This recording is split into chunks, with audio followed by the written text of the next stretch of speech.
नमस्कार, आप देख रहे हैं लाइव 24 न्यूज़ बिहार। आइए नज़र डालते हैं आज की बड़ी खबर पर। बीजेपी के एक विधायक हैं हरिभूषण ठाकुर बचौल, जो विवादित बयान से जाने जाते हैं।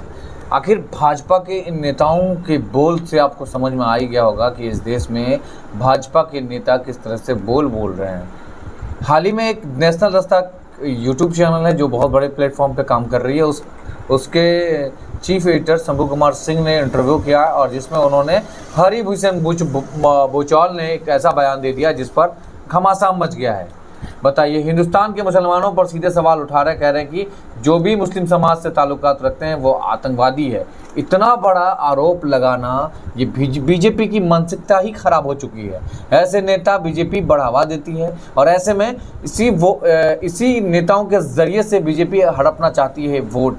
मेन जो मुद्दा है उससे भटकाने के लिए ऐसे विवादित बयान देने वाले नेता लगातार बने रहते हैं, चाहे वो गिरिराज सिंह हो या फिर हरिभूषण बचौल हो। ये सब के सब जो है बिन पेंदी के लोटा हैं, कभी भी कुछ भी बोल देंगे। इनके खिलाफ प्रधानमंत्री जी एक शब्द भी नहीं बोलेंगे, क्योंकि हमारे देश के प्रधानमंत्री 56 इंच वाले प्रधानमंत्री डोनाल्ड ट्रंप के इशारे पे नाच रहे हैं। डोनाल्ड ट्रंप ने एक बार में कहा कि वार रोकना चाहिए तो रुक गया वार। सोचिए, अरे हमारे देश के सैनिक पर हमें इतना गर्व है कि पाकिस्तानियों के घर में घुस के मारा। बहुत बड़ी बात है। हमें फक्र है कि हमारे देश में सैनिक ऐसे हैं। विक्रम जी हैं, सोफिया कुरैशी जी हैं, ये लोग देश के लिए अपनी जान को दांव पे लगा के कर रहे हैं। मगर प्रधानमंत्री जी विदेश दौरे से लेकर के चुनावी जुमले वाले जो हथकंडा अपना है वो ख़त्म नहीं हो सकता है। इन प्रधानमंत्री को कहते हैं कि देश के बहुत अच्छे प्रधानमंत्री हैं, 56 इंच वाले प्रधानमंत्री हैं। इनके नेता पर नकेल नहीं कसा जा रहा है इनसे। पहले इन हरिभूषण बचौल क्या कुछ कह रहे हैं, जरा इस वीडियो को देखिए, फिर हम आपको बताते हैं क्या है। बिहार में चुनाव की तैयारी लगभग हर पार्टी ने शुरू कर दी है। मेरे साथ बीजेपी के सबसे ज्यादा पॉपुलर और सबसे ज्यादा विवादित नेता हैं बचौल साहब, जो लगातार सांप्रदायिकता को लेकर बयान देते रहे हैं। हिंदू मुस्लिम करने में बिहार में इनका कोई सानी नहीं है। इनका कहना है, अभी हम लोग बातचीत कर रहे थे नॉर्मल, तो इनका कहना है कि देश में अगर यही हालात रहे तो कुछ दिन बाद प्रधानमंत्री कोई हिंदू होगा ही नहीं। ये कैसे कह रहे हैं कि प्रधानमंत्री? आप लोग की आबादी तो लगभग 85% है। इसलिए नहीं हो रहा कि हम अपने ही क्षेत्र में और किशनगंज से लेकर के अररिया, पूर्णिया, कटिहार, दरभंगा, मधुबनी, सीतामढ़ी, बेतिया मुखिया नहीं बन रहा है। आजादी के बाद कई पंचायत ऐसे हैं जो आज तक मुखिया नहीं बना। तो इस हिसाब से जब मुखिया नहीं बन रहा है, किशनगंज से एमपी नहीं बन रहा है और जिस तरह से जनसंख्या बढ़ रहा है, डेमोग्राफी चेंज हो रहा है, तो एक दिन होगा। तो सबसे ज्यादा संख्या इस देश में मुसलमानों की हो निश्चित रूप से श्रीमती गांधी जो नारा दिया जो हम दो हमारे दो, उससे अगर सबसे ज्यादा घाटा हुआ है तो हिंदू समाज को। अभी तक जनसंख्या में 8 राज्य में हिंदू अल्पसंख्यक है। कौन सा 8 राज्य है? 8 राज्य है, मिजोरम है, नागालैंड है। मिजोरम में तो ट्राइबल ज्यादा है सर, मुसलमान तो नहीं। सभी क्रिश्चियन बन गए हैं, पता कर लीजिएगा। तो फिर अभी तो आप मैं मुसलमान पर सवाल पूछ रहा हूँ, कहाँ मुसलमान 8 राज्यों में ज्यादा है? कहा बिहार में कम है, यूपी में कम है, यहाँ बहुसंख्यक है। ये है बहुत सारे। तो सर जाति जनगणना में आंकड़े आ चुके हैं, 15% से ज्यादा आबादी नहीं है। तो यहाँ तो हिंदू बढ़ जाता है जाति में और मुसलमान का थोक वोट प्राप्त कर लेता है। और कभी ना कभी हिंदू ही, कभी यादव साथ चले जाते हैं, कभी ब्राह्मण साथ चले जाते हैं, कभी कोई साथ चले जाते हैं और उनकी सत्ता बन जाती है। तो आप चाहते हैं कि हिंदू सब एकजुट हो जाए? निश्चित रूप से। कैसे हिंदू? इस देश का जन्म ही हुआ था हिंदू मुसलमान के नाम पर। पाकिस्तान बना, मैंने 33% उनको जमीन दे दिया, उनकी पॉपुलेशन थी, फिर भी वो रह गए। हमारे अंबेडकर साहब ने कहा था, भीमराव अंबेडकर साहब जो भारत के संविधान निर्माता है, भारत रत्न है, क्या कहा? एक एक व्यक्ति को जब तक अदला बदली नहीं हो जाएगा, क्यों रख लिया गया, किसने रखा और रखा? तो आज देख लीजिए क्या परिस्थिति है।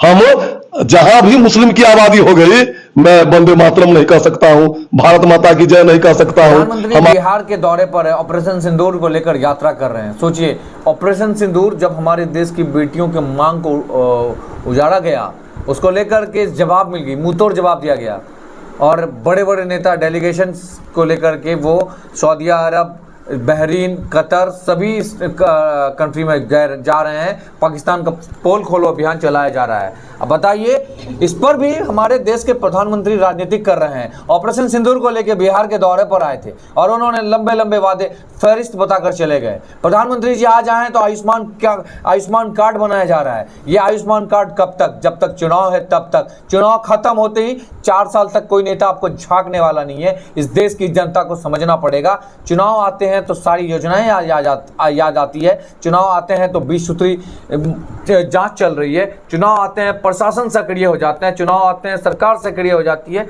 धरातल पर एक भी काम नहीं दिखता है। सिर्फ 4 साल जब चलते हैं सरकार तो बिन झांके बिन देखे कुछ भी नहीं पता होता है कि देश में हो क्या रहा है। अभी चुनाव आते ही चाहे वो मुख्यमंत्री जी हो या प्रधानमंत्री जी, भ्रष्टाचार, जीरो टॉलरेंस, प्रशासन ये कर देंगे, प्रशासन वो कर देंगे, सारी व्यवस्थाओं को धरातल पे उतार देंगे। सच तो ये है कि सिर्फ नेता जो है खाना पूर्ति करने में लगे हुए हैं। अगर इस देश को बर्बाद करने में है तो वो सबसे बड़ा देश के नेताओं का हाथ है जो इस देश को बर्बाद कर रहे हैं। सच तो ये है कि ये देश के नेता चाहते नहीं है कि देश में डेवलपमेंट कैसे हो, देश में जो है आर्थिक अर्थव्यवस्था है वो कैसे बढ़ाया जा सके, कैसे व्यवस्था किया जाए, गरीबों की हाल को कैसे सुधारा जाए, इस पर कोई फोकस नहीं।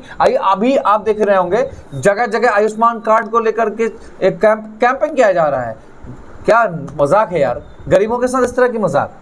ये इलेक्शन जो ही खत्म होगा इसके बाद इस आयुष्मान कार्ड का कोई वैल्यू नहीं होता है। सिर्फ एमजीएम मेडिकल कॉलेज में भी इलाज कराने जाइएगा आपको तो वहां पर भी इसको पूर्ण लाभ नहीं मिलेगा। अगर आपको 5,000 का इलाज हुआ है तो उसमें 10,000 रुपए कटौती होती है। ये सबसे गंभीर सवाल है कि आखिर इसमें जांच का विषय है कि हो क्या रहा है। सब चीज आयुष्मान के नाम पर लोगों को ठगा जा रहा है। प्रधानमंत्री जी का जो ये दावा है ये कहीं ना कहीं ये सिर्फ दिखावे के लिए है, ये चुनावी एक जुमला बनाया गया है।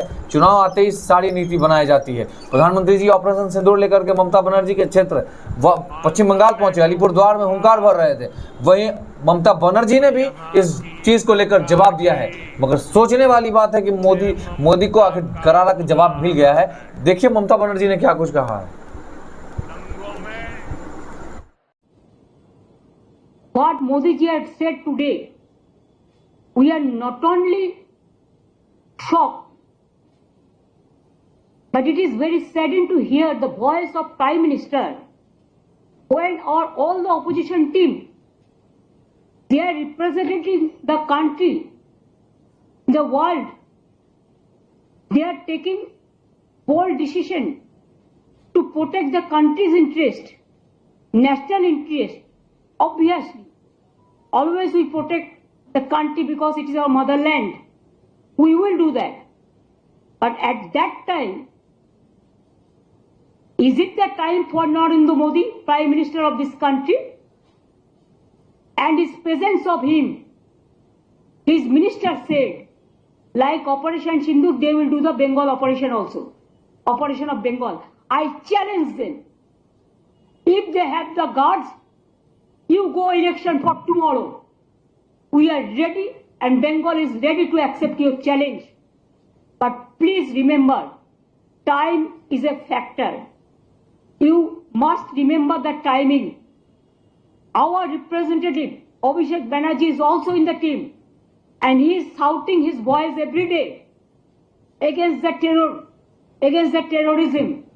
And at that time, Mr. Modi ji, not as a Prime Minister, you are as a Prime Minister, as a BJP President, you are criticizing the government, which government is giving you full support, defending the country like anything, and you are accusing the government, and do you want to blame the opposition at this time, at this hour, to politicize the things? Just as a BJP leader, Dhumla party, BJP Dhumla party, some people are saying, it is not, I am saying, that hopping, dumping dragons party, who are doing garbage of lies, they loot and scoot the country, and it won't look nice to talk in this manner, in a big way. Regarding Operation Sindoor, though I don't have any comments, but please remember, every woman, they have a respect. They take Sindoor from their husband. But PM Modi is saying just like, you are not the husband of everybody. Why you are not giving Sindoor to your Mrs. first? Sorry to say, I should not go into all this matter, but you compel us. You compel us in the name of Operation Sindoor, the Bengal operation. That's why you compel us to open our mouth. UP के मदरसों में bulldozer चल रहा है। सोचिए, योगी आदित्यनाथ जो है वो लगातार कह रहे हैं कि शिक्षा के क्षेत्र में बेहतर करना चाहिए। अब बताइए, शिक्षा एक ज्ञान का मंदिर है, मदरसों में बुलडोजर चलाया जा रहा है, बताया जा रहा है कि यह अवैध निर्माण है, इस पर पेपर प्रक्रिया सही नहीं है। अब बताइए, शिक्षा के क्षेत्र में काम नहीं कर सकते हैं जो नेता, वो सिर्फ और सिर्फ हिंदू मुस्लिम मंदिर मस्जिद मदरसा इन चीज़ों को उन पर फोकस करना होता है। सिर्फ बीजेपी के एक नेता ही हैं जो रोडवेज पे अच्छा काम किया है, और भाजपा केंद्र में बैठकर टोल दुगनी बढ़ता आए साल बाई साल टोल महंगा करते जा रहे हैं। जो एक नॉर्मल से फैमिली है वो टोल अफोर्ड नहीं कर सकते हैं, इतनी महंगी कर दी गई है। अब बताइए, सिर्फ खाना पूर्ति करने में लगे हुए हैं। अगर बीजेपी के नेताओं को डिबेट पे बैठा दिया जाए, वो किस तरह से शो पे बैठते हैं, वो क्या बात करेंगे, सिर्फ खाना पूर्ति। सच तो यह है कि धरातल की बूंदें जो हैं उन पर बात नहीं करना चाहेंगे, ये सवाल है। ऐसे में एक और सवाल उठकर आता है। इमरान प्रतापगढ़ी ने कहीं एक सभा को संबोधित किया था, उन्होंने कह दिया, ट्रंप क्या भाजपा वालों का फूफा लगता है, ट्रंप चाचा लगता है। ये मैं नहीं कह रहा हूँ, इमरान प्रतापगढ़ी ने बड़े मन से कह दिया कि मोदी के फूफा या चाचा लगते हैं, जो ट्रंप के कहने पर ऑपरेशन सिंदूर को रुकवा दिया गया। सवाल तो बहुत सारे हैं कि जो लगातार विपक्ष द्वारा बोले जाते हैं। अब ये भी आप आरोप लगा रहे हैं कि विपक्ष जो है हिसाब मांग रहा है। क्या किस तरह की राजनीति हो रही है? अब मोदी जी से हिसाब मांगेंगे। अफसोस की बात है कि प्रधानमंत्री जी कह रहे थे कि हम पाकिस्तान से बदला लेंगे, चुन चुन कर लेंगे, मगर ऐसा हाल हो गया कि ये ऑपरेशन सिंदूर को रोकना पड़ गया। सोचिए, ट्रंप के एक इशारे पे ऑपरेशन सिंदूर रुक गया। चलिए बढ़ते हैं अगली खबर की ओर। अगली खबर है, एक किशनगंज का एक लड़का जो हरियाणा के पानीपत में रहता था, उनकी जो है टोपी उछालने को लेकर धार्मिक भावनाओं को ठेस पहुंचाते हुए उसके ऊपर डंडे से वार किया गया, और वो लड़का मौके पर ही उनकी मृत्यु हो जाती है। और हरियाणा पुलिस अपराधी को पकड़ने में काफ़ी समय लगाती है, उसके बाद जब प्रेशर पड़ता है तब जाकर उस अपराधी को गिरफ्तार की जाती है। आखिर इस नफरत को बोल किस तरह से दिया गया? हालांकि इस धारा के तहत दोषी पाए जाने वाले व्यक्ति को 2 साल की सज़ा और जुर्माना या दोनों ही हो सकता है। तो यानी किसी धर्म को आप टारगेट करके, किसी धर्म को किसी भी विशेष तौर पे आप गाली या गलौज करते हैं, तो BNS की धारा में आप जो है उसके धारे पे 2 साल की सज़ा या फिर जुर्माना, यानी दोनों भी हो सकता है, ये की गई है। अब गिरफ्तार जो है अपराधी जो है वो गिरफ्तार हो चुकी है। मगर सवाल ये है कि इस तरह के जो जहर घोले गए, कौन घोला जहर, ये तो सबसे बड़ा सवाल है कि आखिर भाजपा की राजनीति किस तरह से हो रही है और पूरे देश भर में किस तरह का माहौल बनाया गया। हाईकोर्ट में बाबा साहब अम्बेडकर की मूर्ति लगाने को लेकर के भी झड़प हुई। वहाँ ये मध्य प्रदेश की घटना है जहाँ बाबा साहब अम्बेडकर की स्टेचू को लेकर के बवाल हुआ। उसके बाद सब वकील जो हाईकोर्ट के बाहर आ गए। यार गजब हाल है। संविधान जिसने बनाया उसकी स्टेचू को भी लगाने से रोक रहे हैं। कौन लोग हैं ये वही मनुवादी लोग हैं जो गलत सोच पनपने देता है। ये लोग चाहते नहीं है कि देश को बनाए रखे, देश बने, देश संविधान से चले। ये लोग चाहते हैं कि सिर्फ उन्माद फैलाओ, राज करो, फूट डालो, राज करो वाली नीति अपनाए हुए हैं।